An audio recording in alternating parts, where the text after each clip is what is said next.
राष्ट्रोन्नति के पथ पर नित्य प्रेरणा। एक दिन, एक पृष्ठ, एक विचार।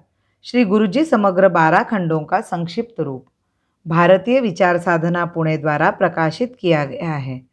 मैं डॉक्टर श्रीमती स्वाति सदानंद गोडबोले इन विचारों के एक पृष्ठ को प्रतिदिन वाचन के माध्यम से आप तक पहुंचाने का प्रयास कर रही हूँ। यह प्रकाशित विचार हमें प्रतिदिन प्रेरणा देते रहेंगे। आज दिनांक 21 अगस्त का विचार। संगठित समाज आवश्यक। देश के सामान्य जनों से कई सुझाव मिले हैं। उनके मतानुसार अब संघ कार्य की कोई आवश्यकता नहीं है। इसलिए फिर से एक बार संपूर्ण देश का प्रवास कर मैं यह देखना चाहता था कि क्या देश की परिस्थिति में इतना परिवर्तन हुआ है कि लोगों के सुझाव को ग्राह्य माना जाए। उनका एक तर्क यह भी था कि हमें अपनी ही सरकार ने कारागार में डाला, जो एक गंभीर बात है। चूँकि सरकार को देश की जनता के हित में कार्य करना होता है और वह मानती है कि अब ऐसे संगठन की आवश्यकता नहीं है। समाज की सारी आवश्यकताएं स्वयं सरकार पूर्ण करेगी। मुझे इस बारे में कोई संदेह नहीं कि सरकार सब कुछ करने में सक्षम है, पर सरकार निश्चित रूप से भगवान तो है नहीं। केवल परमात्मा ही एक साथ अनेक कार्य कर सकता है। सरकार तो मानव निर्मित और मानव संचालित है। वह समाज से प्राप्त बल के आधार पर ही कुछ कर सकती है। इसके साथ ही प्रत्येक नागरिक का यह कर्तव्य है कि सरकार पर ही सारा भार न डाले।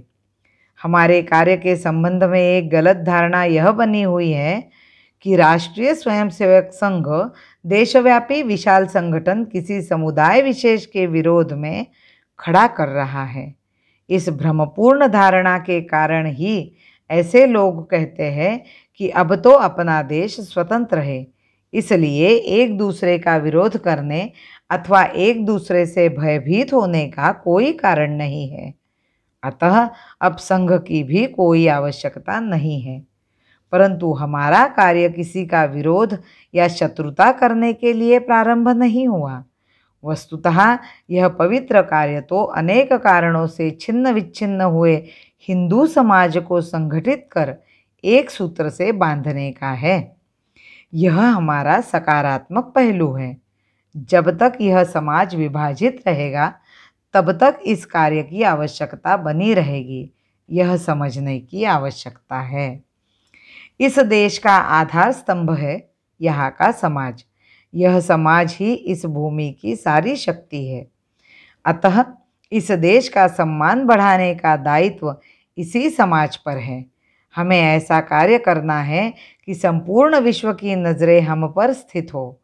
हमें जनता को संगठित संपूर्ण इकाई के रूप में खड़ा करना है। यह आवश्यक है कि यह एकीकरण बाह्य दृष्टि से नहीं, भावात्मक हो। जब तक हम यह अनुभव नहीं करते कि हम एक ही राष्ट्रीय जीवन प्रवाह के घटक हैं, तब तक यह एकत्रीकरण का कार्य जारी रखना है। इस भूमि पर जब विदेशियों की सत्ता थी, उस समय भी दुनिया के विद्वान हमारी महान सांस्कृतिक पृष्ठभूमि और यहाँ के दर्शन का महत्व मान्य करते थे।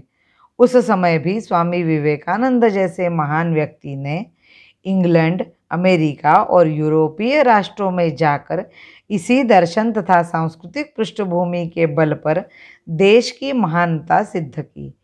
इस एक चीज़ के आधार पर हम विश्व को कह सकते हैं कि हम तुम्हारे गुरु हैं।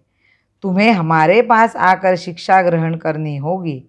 इस स्थिति को ध्यान में रखते हुए अपनी कमियों को दूर करना होगा।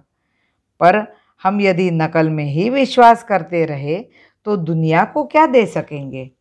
पश्चिमी देशों की नकल से हम अपनी बात का औचित्य कैसे सिद्ध कर सकेंगे। संगठन गढ़े चलो, सुपंथ पर बढ़े चलो। संगठन गढ़े चलो, सुपंथ पर बढ़े चलो। भला हो जिसमें देश का वो काम सब किए चलो। भला हो जिसमें देश का वो काम सब किए चलो। भारत माता की जय। वंदे मातरम।